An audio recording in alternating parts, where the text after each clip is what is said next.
Hola, ¿qué tal? Les damos la bienvenida a un nuevo capítulo de Nos vemos en el cine, un espacio para abrir conversaciones acerca de las películas que presentamos en el Centro de Extensión, aquí desde los estudios de la Radio Universidad de Talca. Seguimos con nuestro recorrido Mirar el Aula, Cine y Educación, un ciclo que nos invita a pensar cómo el cine nos muestra la enseñanza, la infancia, la creatividad, los vínculos y también las zonas más frágiles o inquietantes que atraviesan la experiencia escolar. Y me encuentro acompañada como siempre por Miguel. ¿Cómo estás, Miguel? Muy bien, Carla. ¿Cómo estás tú? Bien también. Feliz también de un tercer capítulo. Seguimos con este ciclo. En los capítulos anteriores trabajamos el aula como un espacio de despertar o de encuentro. En la película de hoy día lo que vamos a hacer es observar este espacio escolar justamente como un espacio ya más vaciado, un poco más inquietante. Así que la escuela ya no aparece también en Elephant, una película tiene tintes de educación, pero en realidad habla también de un apartado sobre la violencia escolar, y que observa justamente este espacio como las condicionantes también que se van dando en el crecimiento de la adolescencia también y en la relación que tienen con su rutina. Así que la escuela ya no es como este lugar seguro de formación. Vamos a hablar también un poco de las relaciones que tiene con las películas anteriores, pero también es un espacio mucho más duro de ver, donde está la rutina, la desconexión y obviamente existe esta amenaza latente que es la que vamos a ir viendo en la peli. Sí, y bueno, saludamos a quienes nos escuchan por la radio y a quienes nos ven por YouTube o Spotify. Si aún no están suscritos a nuestro canal, los invitamos a que se suscriban, le den like también y compartan este capítulo para llegar a más personas. Y bueno, la película de hoy nos deja una pregunta muy incómoda y muy necesaria, que es ¿qué nos dice una escuela cuando todo parece normal, pero algo ya está profundamente roto? Bueno, él es fan de una película que, para partir digo yo, porque tiene hartas dimensiones. Es una película que nos busca explicar justamente el tema de la violencia escolar,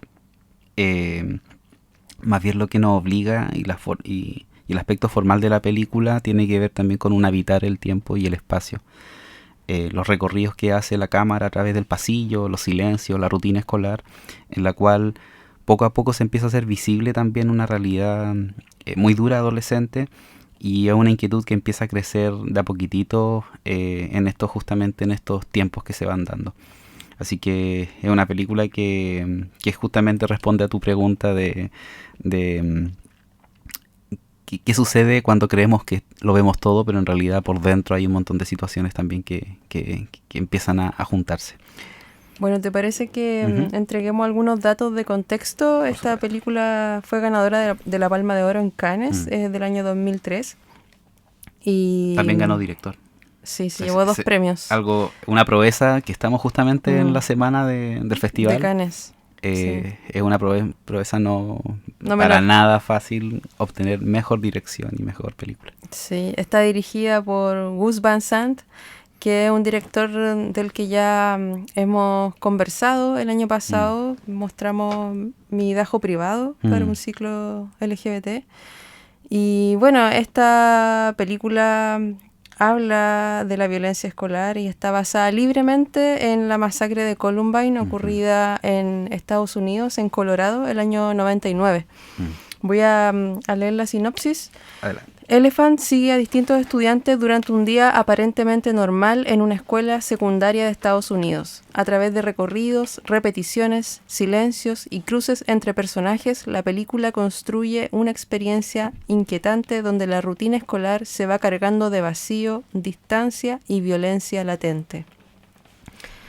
Bueno, esta película destaca justamente por su estilo contemplativo, posee secuencias largas, donde vamos siguiendo a los personajes y también posee un estilo muy realista y gran parte también del reparto son no actores.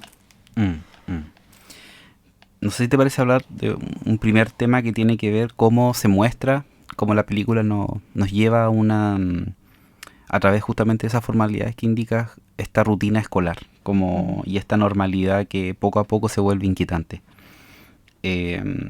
lo interesante también de la película que cuando salió la mayoría sabía que se trataba sobre el tiroteo ocurrido en Columbine, así que no tiene que ver con ningún spoiler ni nada. De hecho, justamente lo que la película hace es, a partir de ese contexto, construye una experiencia que nos lleva a vivir este como preámbulo de la tragedia. Lo inquietante también no es solamente esa tragedia final que sucede, sino también la normalidad previa que le da lugar.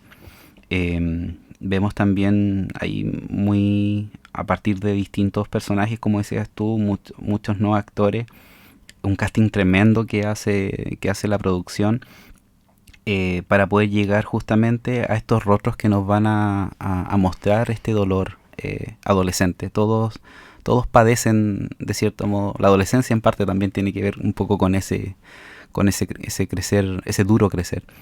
Y en una escuela sobre todo donde las condiciones parecen estar súper como enfrentando un poco a los sueños también que tienen. Vemos personajes con proyecciones y personajes también que están más vacíos de ella. Pero sin duda el dolor aquí no aparece como una excepción visible, como no es algo que está tan presente.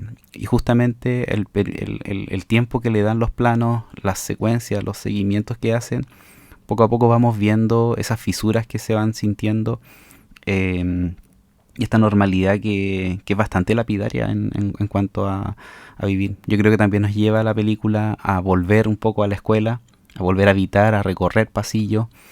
No necesariamente tiene que ser la misma arquitectura, pero todas las personas que hemos pasado por un colegio sabemos también los pasillos, los recreos, las instancias de clase, las dinámicas que se van dando, en el cual uno está constantemente con un plano secuencia viviendo, que es lo más cercano también como a esa sensación. Y a veces también yo creo que hay un punto que tiene que ver que lo más grave de la película no es lo que estalla, sino justamente eh, lo duro y lo crudo que se va volviendo cada vez más normal, más cotidiano. Vemos elementos, vemos situaciones de bullying, vemos harto acoso escolar entre mismos compañeros, también el abandono, lo mismo, la mirada adulta también está bastante desterrada un poco de esta experiencia. Casi no se ven muchos adultos, y los adultos que se ven tampoco es que ayuden mucho en la dinámica. Y parece ser que los mismos adolescentes son los adultos de la película, como enfrentando obviamente este choque. Y Elephant hace visible entonces una escuela donde la normalidad ya estaba herida.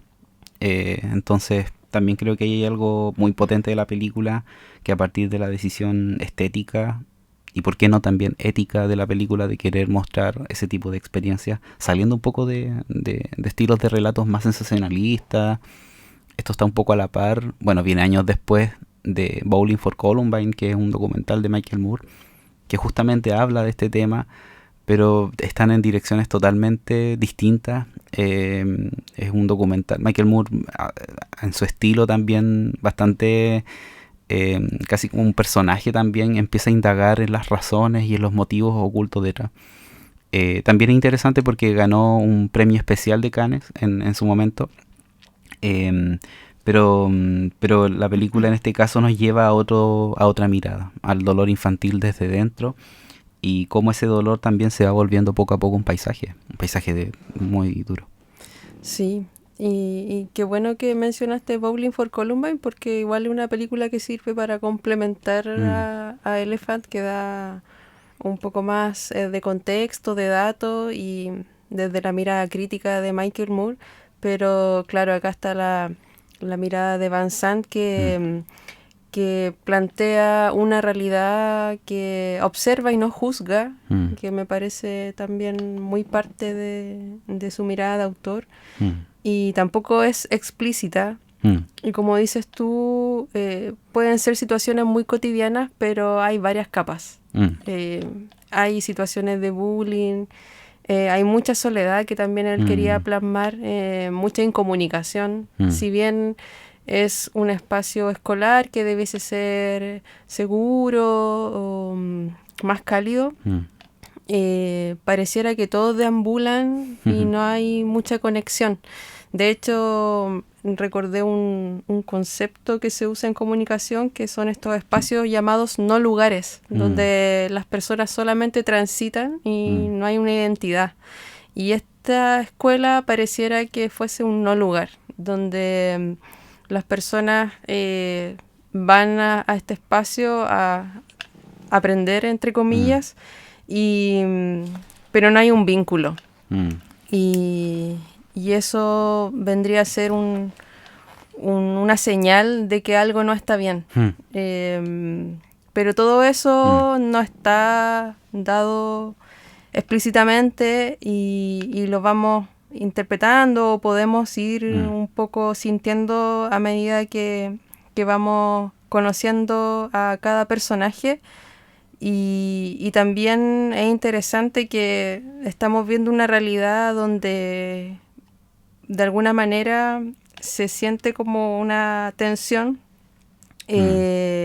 También el tiempo está fracturado. Entonces, me parece que hay una analogía ahí entre lo que está ocurriendo ahí y también la parte formal de la película, donde vemos distintas situaciones en diversas perspectivas de cámara. Y ahí también hay saltos de tiempo, pero esto ocurre en un día en la escuela. Ese sería como el bloque temporal que nos muestra el director. Es interesante esa fractura, porque justamente viene a evidenciar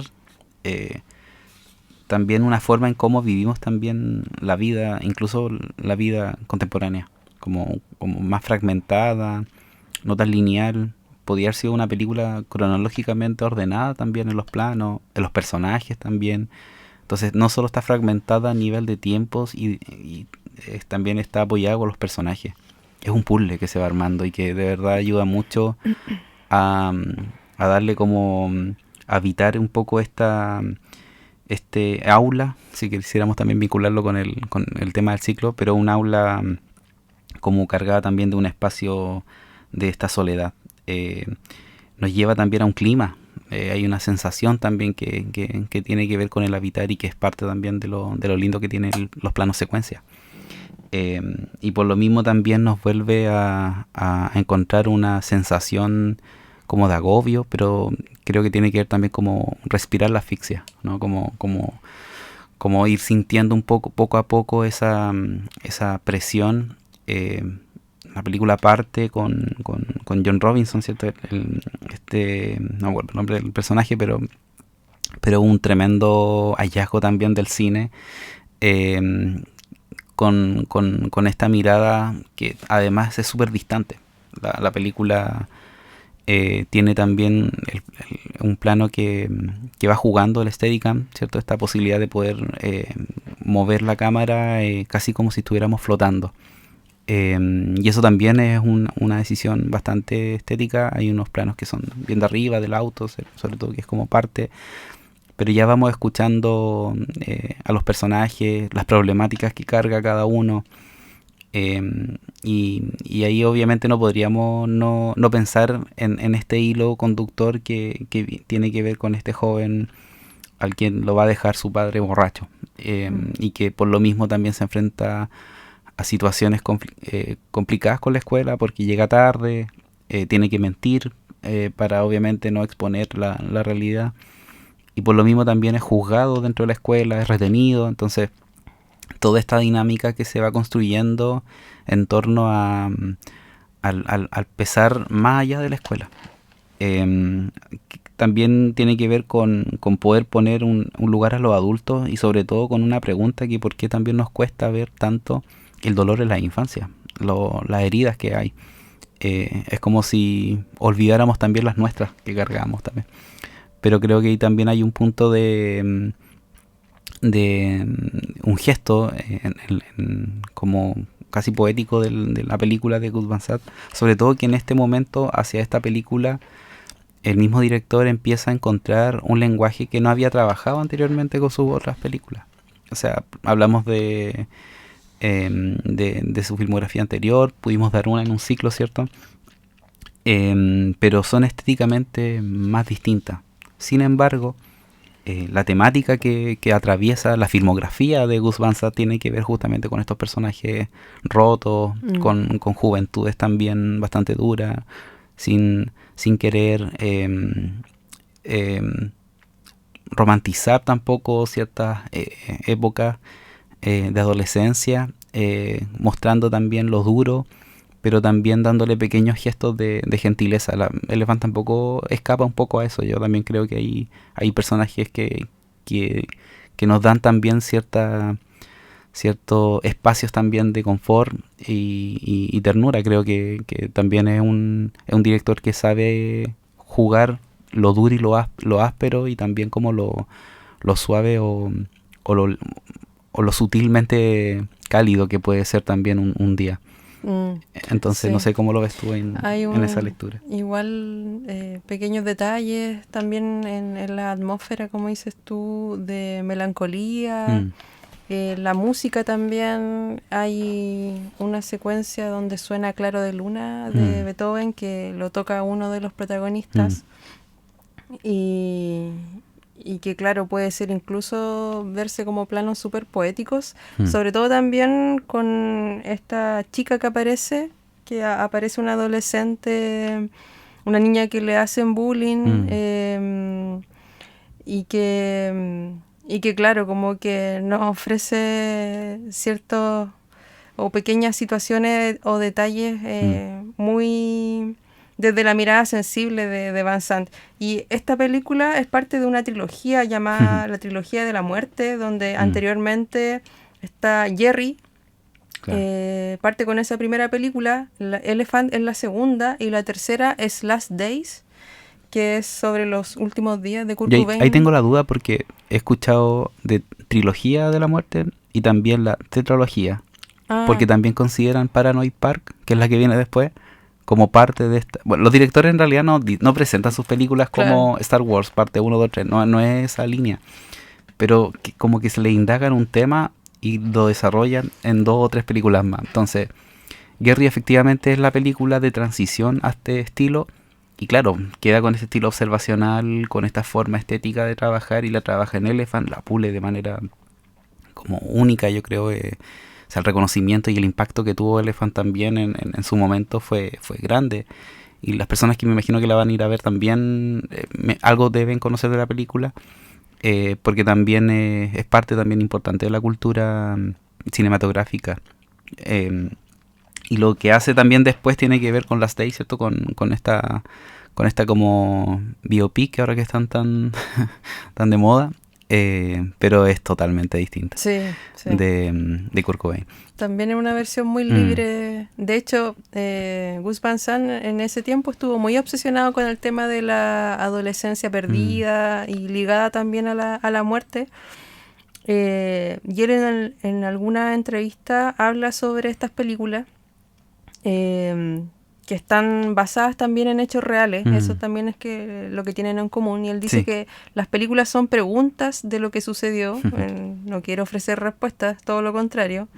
Y dice, no son sobre los eventos, sino especulaciones ficcionales. Son 3 películas sobre un vacío paradójicamente recargado y sobre todo 3 interrogantes. Una trilogía de la incertidumbre. Entonces, claro, ahí está lo que él quiere plasmar, o sea, lo más esencial que bueno, a mí me parece igual, a pesar de eso, es súper contundente su narrativa. Sí. De hecho, ese como gesto humilde que hace, yo creo, de querer tomar situaciones reales que han impactado también y darle otra mirada desde el cine, porque el cine no busca dar explicaciones de las cosas, no busca generar moraleja. Y qué bueno que no haga eso, porque el cine en realidad tiene que ver con, yo creo, con otro tipo de experiencia, como decías tú, las preguntas. O sea, un cine que te deja con preguntas, que te deja pensando un montón de posibilidades y de cosas y vacíos que no se habían puesto en la mesa, ayuda bastante a poder darle la reflexión. Bueno, y les recordamos que estamos comentando la película Elephant de Gus Van Sant, que va a ser la tercera entrega de nuestro ciclo Mirar el Aula, Cine y Educación, que vamos a estar presentando el miércoles 20. Miércoles 20 en Centro de Extensión Universidad de Talca. Así es, y bueno, también esta película está muy contingente si la traemos aquí al presente, porque ya tiene más de 20 años. Wow. 23 años. Pero está muy conectada a la realidad actual en la educación chilena, porque también habla de salud mental. O sea, en ese tiempo no era algo tan común de hablar. De hecho, que se habla más del control de las armas, el acceso que hay en Estados Unidos a poder comprar armas. Es un poco lo que indaga el documental de Michael Moore. Pero no se habla como de lo enferma que puede estar también la sociedad. O sea, esta incomunicación que también mencionábamos es todo un síntoma de que no estamos preocupados por el otro. Estamos todos fragmentados también. Y es necesario tratar la salud mental y no concentrarse solamente en la seguridad, porque también lo hemos visto en políticas públicas donde, claro, ocurren amenazas en los colegios, han ocurrido hechos de violencia este año, pero solamente se ha reaccionado a través de más control, revisión de mochila, ese tipo de soluciones, pero el problema más profundo va más allá de eso. Es que tiene que ver, y en ese sentido me gustaba mucho lo que hablaba Amanda Céspedes, que era como los niveles también como de enfrentar esta situación. Entonces estaba como un criterio que tiene que ver justamente con el que mencionas tú, pero que es el más superficial. O sea, atiende un poco a lo que sucedió. Estos torniquetes, toda esta lógica como como represiva, pero que a la larga no resuelve nada. O sea, solo actúa nomás sobre ciertos casos puntuales. Pero esos casos van a seguir llegando. O sea, no necesitas tampoco promover más. O sea, el tema es que cómo llegamos a lo más profundo. Y quiénes nos ayudan a entender lo más profundo. El sufrimiento infantil no tiene que ver con algo que les pase a otros niños. No tiene que ver tampoco con clases sociales. Los casos, bueno, el caso en Chile no tenía que ver puntualmente ni siquiera también con casos de estratos económicos. El sufrimiento existe, es transversal, y cada realidad se vive este sufrimiento y esta fragilidad del espacio como escolar en el cual sucede este sufrimiento, porque al fin de cuentas también se habla un poco de eso, como la escuela también como un depósito de niños, y obviamente esos niños van a sentir cosas, van a vivir, y mientras no tampoco pensemos la educación quizás como otro tipo también de experiencia, van a seguir ocurriendo este tipo de situaciones cuando solo están enfocados en la nota, en el rendimiento, y no en poder desarrollarse como seres humanos, que es justamente lo que vemos también en la película. Cuáles son los límites que tienen también, qué expectativas tienen de ellos, de sus vidas. Quienes no lo han escuchado tienen que ver también con muchas voces a veces que no encuentran un oído o un espacio afectivo de aceptación, de comprensión sobre todo, más allá de decirles puntualmente que usar armas está mal o que no tienen que ser violentos. La violencia, y Amanda también lo decía, es como un paso más allá de en realidad de conducta agresiva. Entonces, ¿cuáles son las conductas agresivas? ¿Y por qué se producen esas conductas agresivas? Entonces, empezar a indagar hacia atrás es parte del ejercicio, y ahí no podemos no pensar en la labor que tiene la arte en la escuela, y que muchas veces son mal vistas también como el recreo, como la pérdida de tiempo, con un espacio curricular cada vez más ínfimo, porque estamos enfocados obviamente en el rendimiento, y justamente son lo que más están abriendo las posibilidades de poder, o nos quitan también el derecho de poder ver justamente esas problemáticas, que estudiantes puedan expresarse. Lo decías tú, en el piano, la música, la fotografía, son personajes que vemos también sintiendo y queriendo expresarse y encontrar un espacio. Entonces, ¿qué lugar tiene eso para sus vidas? Y obviamente cuando eso no funciona, la violencia empieza a aflorar. Y más allá de hablar del concepto de violencia escolar, la violencia está presente mucho más allá. Y no es el culpable el cine, no es el culpable la música que se escucha. Es muy fácil buscar también ese tipo de culpabilidad y no ponernos también a pensar qué tipo de sociedad son las que vivimos y en las que construimos, que estamos poniendo por delante. El resultado del arte es la advertencia, y en el caso del cine, el cine tiene esa capacidad de poder advertir. Me parece que el tema no tiene que ver con apuntar.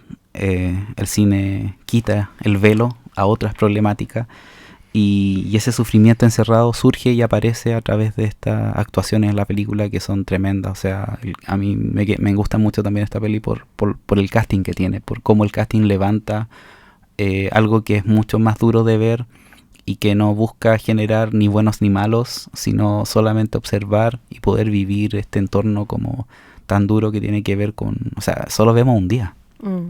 Eso es bastante, pesa mucho. Esa capacidad también que tiene de jugar con el tiempo y el espacio del cine también es fascinante, y que nos pueda también generar como una reflexión hacia la violencia. Hay un concepto también que puede surgir de la película que tiene que ver con la banalidad del mal, que es acuñado por Hannah Arendt, donde vemos un espacio escolar con adolescentes, y vemos escenas donde estos jóvenes los vemos compartiendo, jugando videojuegos, leyendo, y entre todo esto se va construyendo también el plan de estos dos chicos que bueno, en el caso real dos adolescentes fueron los que hicieron este tiroteo en el colegio, y a ellos se les muestra en su cotidiano, en su casa, tomando desayuno. Pero también había un plan que fue pensado. Compraron las armas por internet. Hay un tema también que se toca del acceso a las armas. Y que claro, pero todo esto en realidad nos está diciendo algo más allá, porque no es directa la película en ese sentido, en su mensaje. De hecho, la llegada de las armas a la casa, creo que el plano es tremendo, porque están viendo un documental de Hitler. De Hitler, sí. Y por detrás llega esta furgoneta que es como un mercado libre que te va a dejar la arma. Entonces, creo que esas dos capas también funcionan bastante en la lectura estética de eso. Más allá de apuntar directamente como la sociedad que vimos, o si no pegamos la segunda enmienda. Ahí me gusta también algo que tiene que ir ya como para ir cerrando, que tiene que ver con esta capacidad del cine que no busca solo mostrar la tragedia escolar. El cine justamente tiene esa capacidad de advertir. En esa lectura que ya habíamos hecho anteriormente como del cine, como de pensar lo que se está dando y no lo dado, el cine muestra esa fisura que habita en lo real. Nos explican las causas, ¿cierto? Y que habitamos justamente, nos permite habitar esta escuela que vive en la desconexión. La película no presenta simplemente un hecho, sino que vuelve sensible una normalidad herida. Creo que también ahí hay un gesto y hay una capacidad que quienes vayan a ver la película, yo creo que va a quedar un vacío, una interrogante muy profunda, y que se da a través del cine, no a través de los reportajes, no a través del sensacionalismo que tiene que ver con la noticia que podríamos estar también hablando ahora en nuestra realidad del país, sino con hacernos esos silencios y esos espacios necesarios que tienen que ver y que vamos a tener que seguir enfrentando si es que no queremos vivir este tipo de situación. Sí, y bueno, también para cerrar, destacar nuestro espacio posfunción donde ocurre el conversatorio. Ya esta va a ser la tercera función. Hemos tenido en este espacio a profesores, profesoras, alumnos, todos hemos sido alumnos, estudiantes. Entonces se han formado diálogos muy enriquecedores, donde se han compartido distintas miradas y lecturas acerca de las películas que hemos visto. Desde La Sociedad de los Poetas Muertos, 100 niños esperando un tren, que estuvo muy bonita esa función.